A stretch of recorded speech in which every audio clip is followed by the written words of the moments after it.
Agarang kumilos ang lokal na pamahalaan ng Infanta upang maresolba ang iniulat na problema sa septic tank at sewerage system sa isang bahagi ng bayan bilang hakbang upang mapangalagaan ang kalusugan at kaligtasan ng mga residente. Inatasan ni Mayor Virgilio Vallarta, sina Engineer Noel Calaunan at Mr. Perlito Modelo na personal na pangasiwaan ang agarang pagsasaayos ng naturang pasilidad upang matugunan ang sitwasyon sa lalong madaling panahon.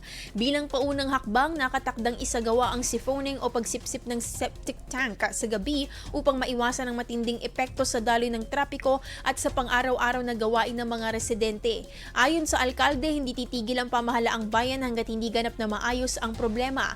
Patuloy anyang magsasagawa ang mga kinakailangang hakbang ang LGU upang mapanatiling malinis, ligtas at maayos ang lugar para sa mga residente. IFM News. IFM News. IFM News.